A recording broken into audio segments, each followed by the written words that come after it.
All right, what a great guest he is. It's the Riz joining us again. Man, it's so good you joined the show. How you doing? There's not a lot to talk about these days, and you're still making time for us. It's the quiet time of year, when you got what OTAs are done.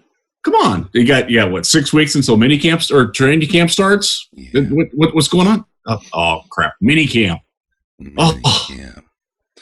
There is one more. You're not the first person I've heard make that mistake. Like even on the radio, I was listening to Dan Patrick. He did the same thing today. So yeah, you're in good company anyway.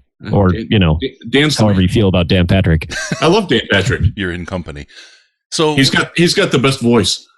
Yeah. Oh, so there's. Sorry, Chris. There is one thing that's happened, and it's some pretty big breaking news. And we're going to talk about it. It has to do with Slay and Snacks and the contract situation going on. And we're going to talk in depth on this. And one of the things, we've made a promise to you guys. We've talked about this since the beginning of the show that we don't do politics, and we don't. And we're mostly agnostic. I mean, we just don't get involved and don't purport to be smart enough to tell anybody else what to do with their political things. So we just don't even do it. Chris and I yell at each other every once in a while off the air, but it's not even about that. Well, you can tell your burnt penis story later. And I'm not joking about that one. Anyway, this we're going to argue this. We're going to be taking sometimes devil's advocate positions. We're going to argue this from a couple different sides. So this isn't about politics. A lot of these things sometimes lean into politics. Economics often for people leans into political space and so on. We're not doing that. We're talking about the situation with a couple players and their contracts and the organization. And it'll get into the NFL and a lot of different things as well. But I just want folks to understand that this is just us talking about it from multiple different angles. You're not going to be able to extrapolate our politics out of this. So just don't even try. Just let this kind of go. Enjoy the conversation for what it is. And we're going to be as open and honest and make as many different arguments for and against as we can along the way. All right. I hate to do disclaimers, guys. I know, but sometimes I just feel like we have to. So Riz, again, welcome. Great to have you. Let's talk a little bit about the Slay and Snack situation. Do you want to kind of set it up for us and then we'll take that and walk with it?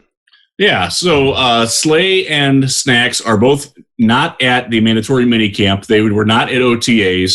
There was some question whether either or both or neither would show up. Neither of them are in Detroit. So with the OTAs, they each surrendered a $250,000 workout bonus. They missed it. Real quick question. Does the team get that money back in terms of cap space? I don't know the answer to that. That's a good question. I've been wondering, and I don't know. If somebody knows, please let us know, because I have been wondering about that. I think they do, because I think that is quantified as likely to be attained. That's what I thought. Anyway, sorry, I apologize for interrupting. No, that's good. So they are already out in the hole, $250,000 each on that. The team can find them. I want to say it's $88,600. That figure might be a little bit off, but it's close to that. Mm-hmm. For missing this week, the 3 days of practice this week. It's 3 days of practice that they have consciously chosen to miss because they are both separately disgruntled with their contracts, would like some contractual concessions by the Detroit Lions, whether that's a new contract, an extension, a conversion of money to being more guaranteed. That they haven't really specified that. And there's a common denominator. They are both represented by Drew Rosenhaus. This is not an uncommon tactic for Rosenhaus as an agent.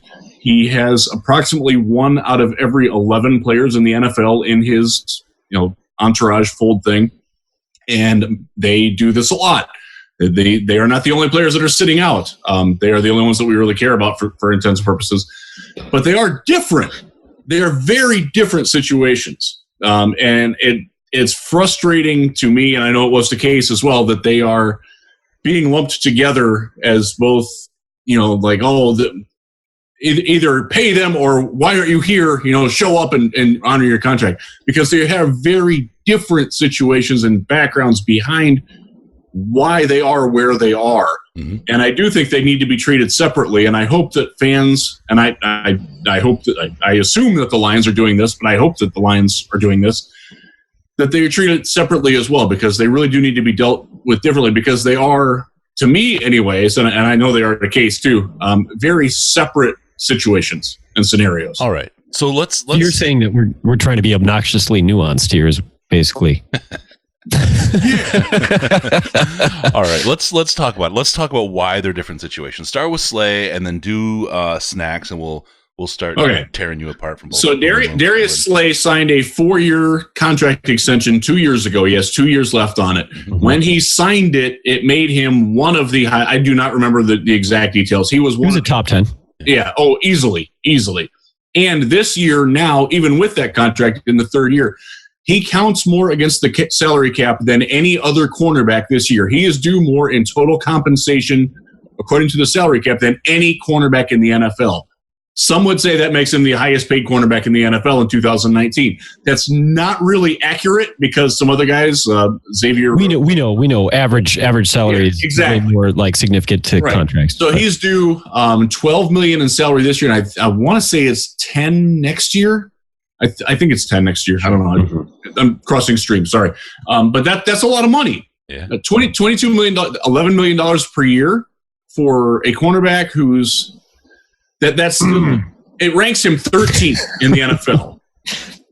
Yeah. Is he one of the top 13 cornerbacks in the NFL?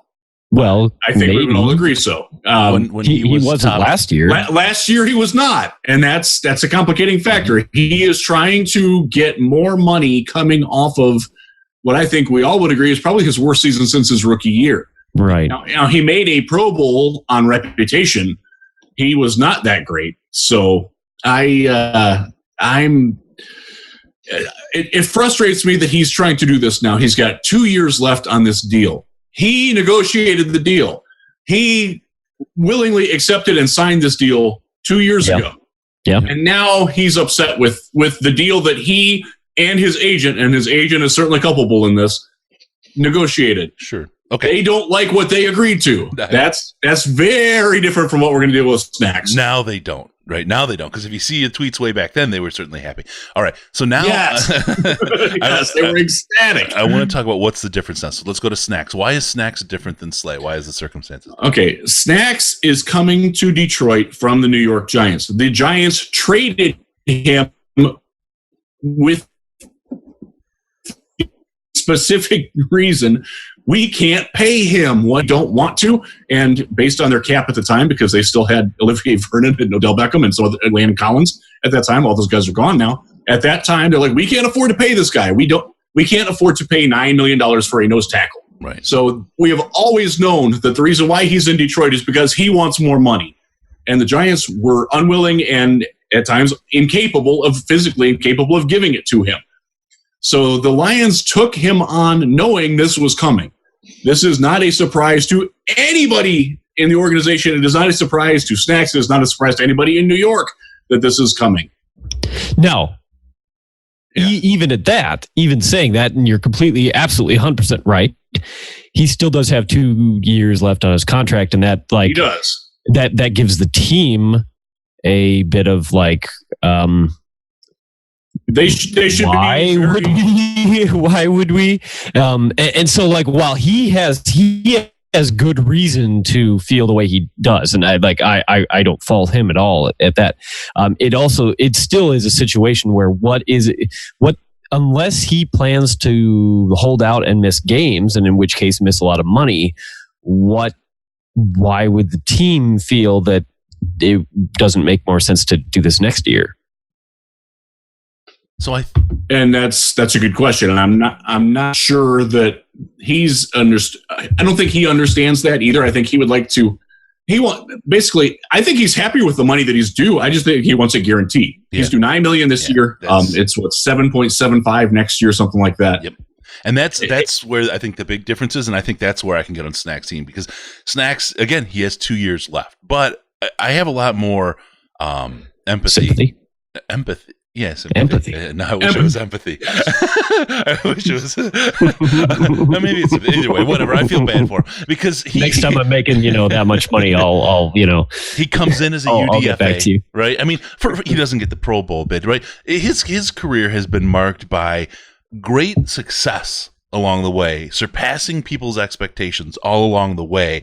But every time he had a sign, every time the draft was there, every time he had a milestone to cash in, he was like a step behind and not able to do that, right? Mm-hmm. So and now he's at an age where frankly, I don't see us giving him a huge extension. He's going to be what, 32? He's 30 this year. Yeah. He is 30. Yeah. He's a little bit younger than I thought he was, to be perfectly honest. But so his situation is such that it's like, look, man, I gave all these years. I know all of them weren't to the Lions, but I want to give great years. You see what you get here with me, right? Yeah. I got to cash in before it's over. I can completely feel him on that, right? I can totally get that.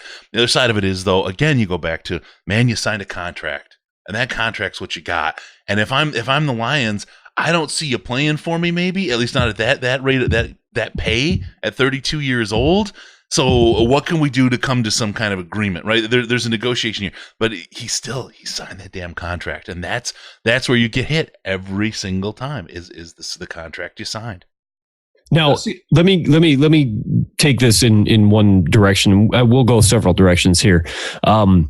The long-term success of the team will be based on the young players on the team. And he is not the young player on the team. Yeah. He is incredible as a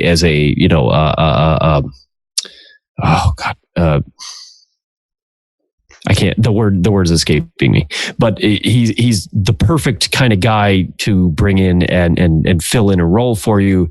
But I don't believe that even when they traded for him, I don't think they saw him as, being around for 5 years. They saw him as being around for a few years.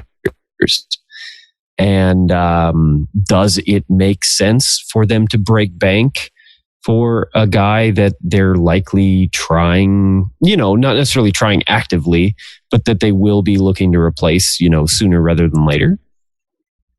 Mm-hmm. Where are you at, Riz? Where's your head on snacks? He plays a position... Mercenary, that's what I was trying to say. Sorry. Good word. I like that word. He plays a position where you can have success being older. I remember Ted Washington. Even Haloti Ngata played until later on. Obviously, he went down. Right. He didn't play as well in Detroit after. Right, but like Casey Hampton had a very long career. He is such a difference maker for the Lions defense. They were one of the worst run defenses in the league. Mm-hmm. Without him, once they got him, mm-hmm. everything changed. And oh, by the way, he made Jared Davis a hell of a lot better. Mm-hmm. And that matters too, because they are building around Jared Davis, around the defense. Did I see, though, that there's only 4 guys older than him at that position in the NFL right now? That could be. I don't know. I think that's it's not that I don't understand how important he was to what the defense was doing. It's that I just am not sure the defense can afford to place their hopes on him long term either. And I'll put one more thing out there, and this always is where my head goes now. I thought it when this happened, and now it's always forever going to be in my head as a possibility. Do you remember Hedebo try to hold out for a little bit extra money at the end there, and he stepped on the field and the fucker couldn't play anymore? Yep. Yeah. He knew something that nobody else did, and he was trying to cash out get his last check before it was all over. I'm not saying that's what Snack's doing, right? I'm not saying no. that. No. I don't get that impression either. It certainly raises that fear. He's a guy, though, as I said, sympathize, empathize, whatever the word that I want to use at that point. I feel the guy should have made more money in his career, and there's something wrong within the NFL where guys like that, because there's a situation where he's going to be done, and that's his money, right? With his career, he may be able to be. He can certainly be a social media star because he's funny as hell. That guy's got some good stuff. He talks about a podcast. He could probably do something well there, something there as well. In the long term, who knows where he goes and where he winds up? But this is effectively the money that he makes and he's counting on for the rest of his life, right? I wish the NFL had some kind of a program, whether it be, healthcare, whatever, where they didn't have to worry about, this is your living money, right? And now you can be stupid, like anybody can be stupid, and you can lose it all in Vegas, and that's it, you're screwed. We'll take care of your healthcare, right? But you may be living in a piano box down on Zuma Beach or whatever, because... talk to me in a couple of years after the new CBA, and we'll see exactly where that situation lies. Exactly. Yeah. But if you put that basic level of care for these guys, that kind of humanitarian care in place, then it changes the calculus on this a little bit, I think. But yeah, I wish Snacks wish he would get some money out of it. I wish he would have been valued more. Do I want to kill our team for a guy for 2 years? I don't think we have to kill ourselves. And I think what you'll get out of him, if you make him happy, is going to be far more than the cost of actually doing it. That's what I think you get if you pay Snacks. I agree with that, and he is outplayed in the terms of his contract, and that does give him some leverage, and that does give him more credibility in seeking more money. And that tells you what a dickhead Rosenhaus is as far as negotiating on his behalf. Because if you're that good and you can outplay your contract that far, Rosenhaus undervalued Snacks. Right, and that's now where Snacks should be really fucking angry. Yes, and I hope that Snacks is aware that he probably made a poor choice in agents. Yep. Now, but again, when he signed that deal, that's a lot of money for a nose tackle. He doesn't get sacks, but if you look around, so Gerald McCoy just signed with the Panthers. He's going to get $10 million, and Ndamukong Suh signed with the Buccaneers to take McCoy's old job and his old number. And he got what, 9.5 million, 8.5 million? They got a discount. So Snacks is right there with those guys. And Snacks is probably better than those guys. Yeah. I would argue that he's certainly better than what Suh was in the regular season last year. Yeah. Suh for sure. McCoy in the playoffs was really good, but McCoy's coming off an injury. Right. I mean, you're not sure what you're going to get there. He's had 2 seasons of injuries, really not as severe earlier. But so if those guys are worth that, Snacks can easily say, "I'm worth $10 million. Give me, let's convert myself. Let's make it $20 million over the next 2 years. Guarantee $15 million of it, and I'm happy." And I absolutely think he would be happy with that. Yeah. It's a $4 million raise, and it's guaranteeing him the money. No. And I think that's an easy solution, and I hope that they realize that solution is there. And I think what the bottom line is, the money should come out of Rosenhaus's ass because he's the one that screwed this up for both the team and the player. Go ahead. Okay, so let's go back to the other guy for a minute here. Mr. Slay.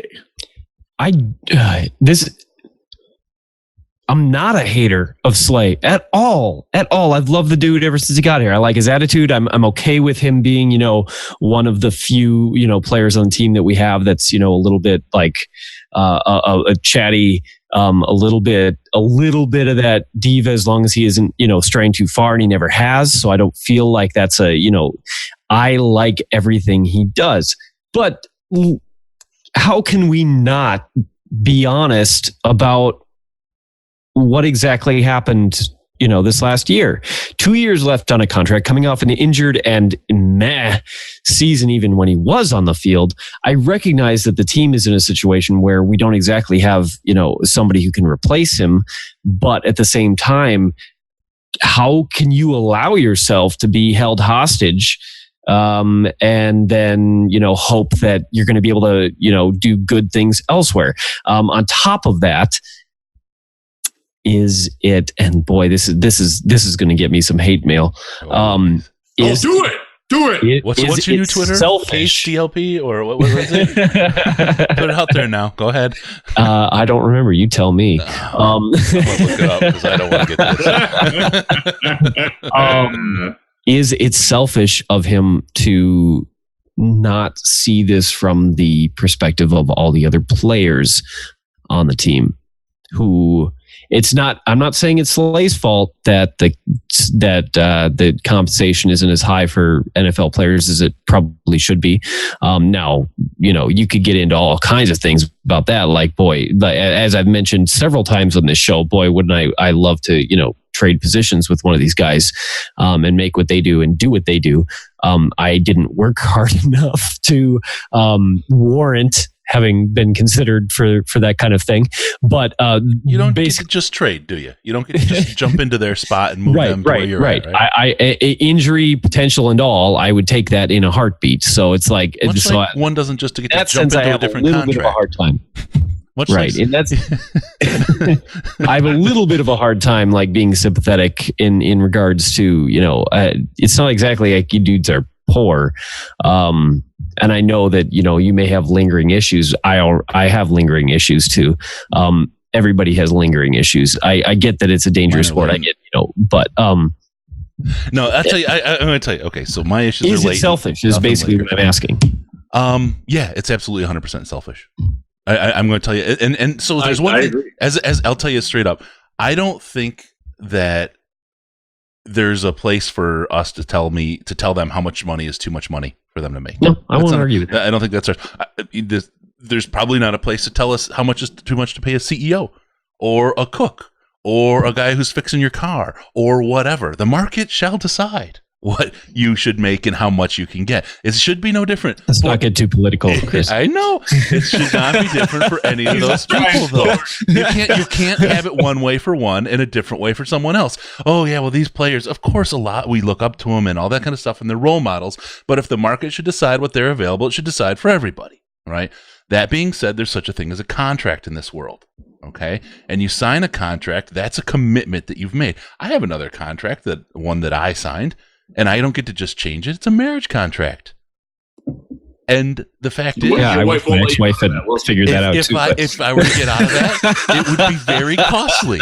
It would be very costly to try to extricate myself from that contract. It would for you, Riz. It would be for anybody. The one thing that we've really got in this country, we've got freedom to do a lot of things, right? But when you get to that, that's why the whole gay marriage thing doesn't matter to me, because really it's just a contract between a couple people. If you want to honor that in a church, you want to honor it underneath the great spaghetti monster, whatever else, it doesn't matter. It's just a contract between two people. And however else you want to honor that is fine. Don't mess with my stuff. I won't mess with your stuff. You go do your way. I'll do mine my way. But it's still a contract, and that contract is. And we are so far into this. But this is where economics and all these things go across. The contract is the key, because if you can't hold somebody to a contract, there's no such thing as property. There's no such thing as anything in the world. There's no law. Any money you think these guys should get paid is not theirs anymore, because a contract doesn't mean anything. The contract is the foundational piece for all of the stuff that we do. You have to honor it. You have to honor that contract, or it's anarchy.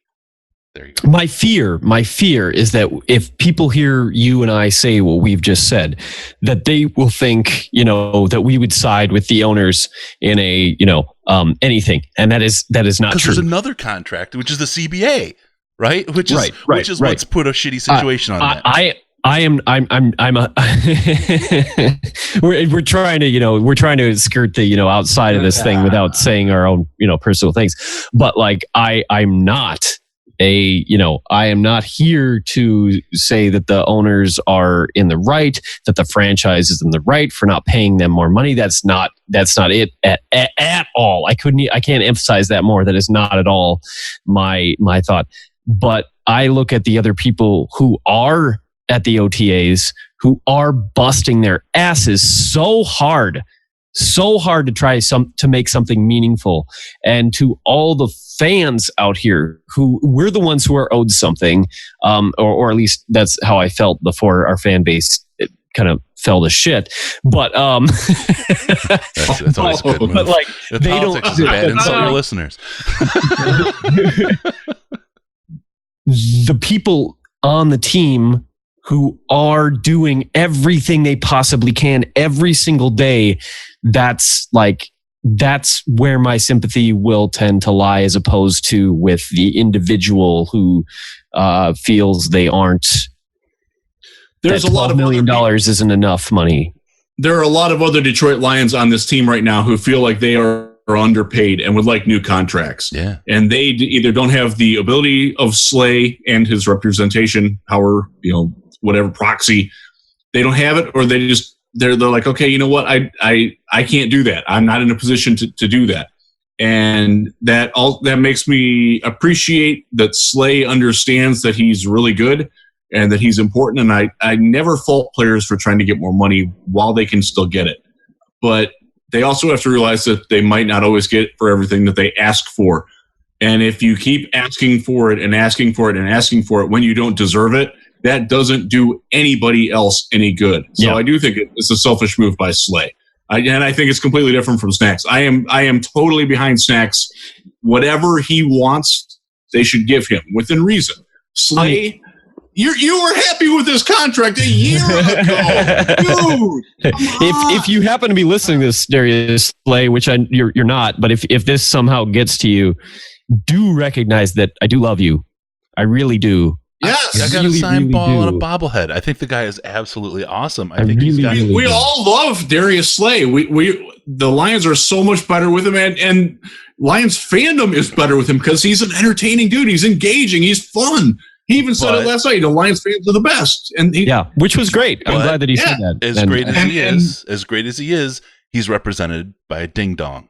That's the problem, and we can see that by what's happened with Snacks. Represented by a guy. Hey Slay, I'll be your agent. Will you hold the door open for your wife when she's trying to carry a stroller and a baby through it? Because that's a tough ask. But that's really hard. He can't put one of his 2 cell phones away to help his wife through a door. Mm. So anyway, so that's it. And look, the other contract that we have is the CBA. There's a couple things I would love to see that change. I would love to see. Look, I don't care how. I want them to be profitable, because if the NFL isn't profitable, then it folds, right? There's a lot of risk that the owners have. Like if this concussion thing blows up, it could completely change and shutter the league, or at least have its popularity, because the game is popular by what it is now. Some of the rules changes and otherwise, there's risk to it, right? Not a lot.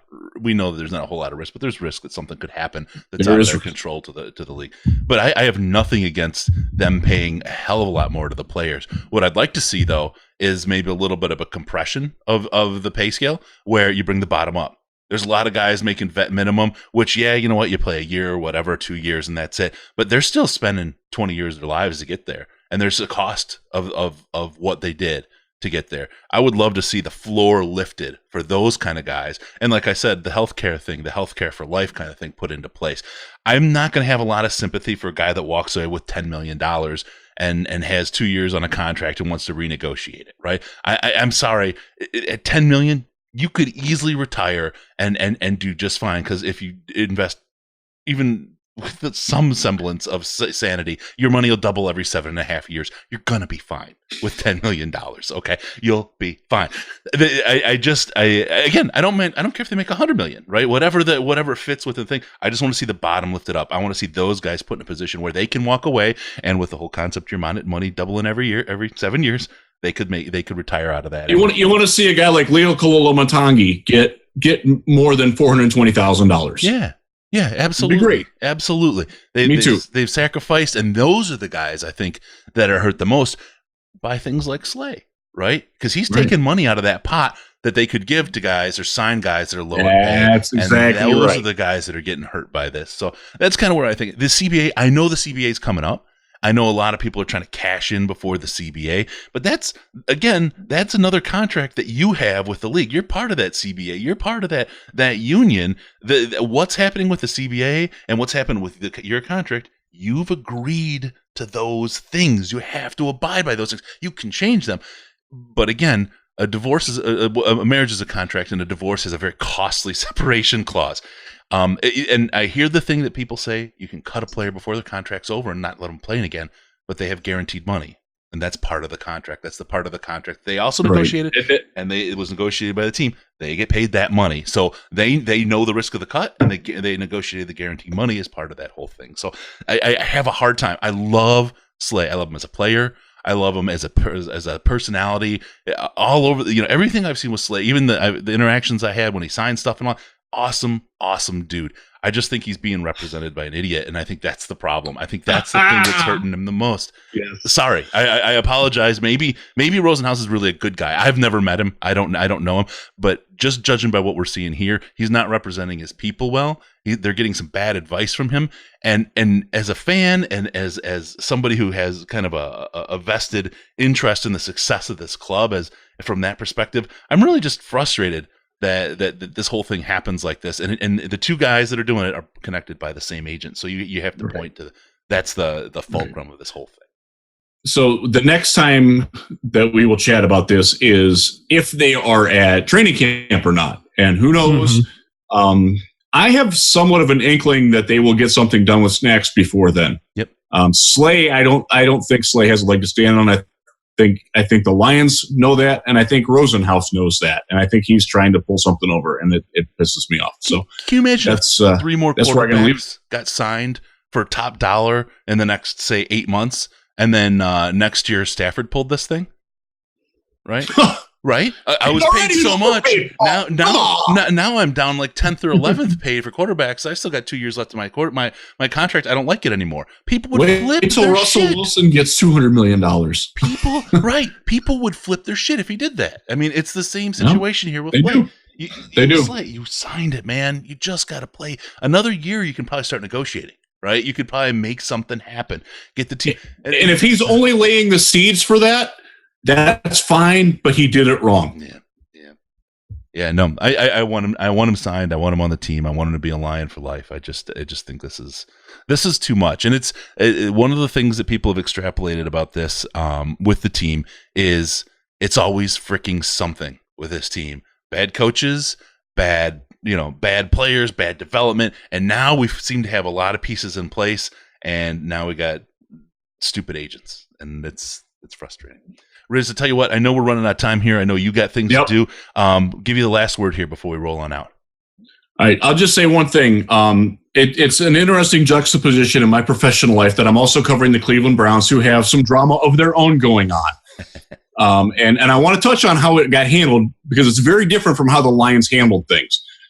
Baker Mayfield came out today and in his press conference talked about Duke Johnson, who's essentially Cleveland's version of Theo Riddick. He has asked for a trade. He does not fit in their offense.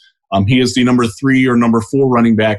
He formally requested a trade, and Baker basically came out and said, dude, either you're riding this train or it's going to run you over. And it's self-inflicted. He like put all the blame on Duke. He's like, hey, we got something going here. Get on with us.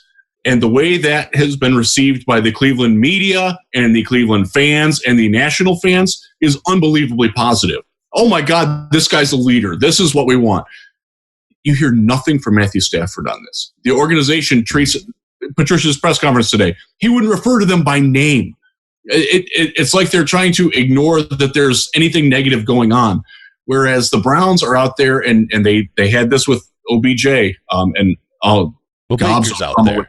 The Browns aren't. The Baker is, right? Baker is, but John Dorsey has been out there. Freddie Kitchens has said a couple of things too that are like, you know what? It'd be better if he was here. Get your butt here. You're missing a lot of the offense. They have been so different, and I don't know if it's right. I don't know which way is right, to be honest with you, because we'll have to let that play out.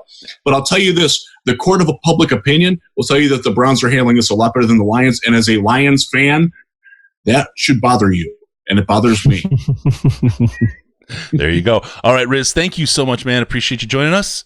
Have an awesome week. We'll talk to you soon. Thanks, guys. All right.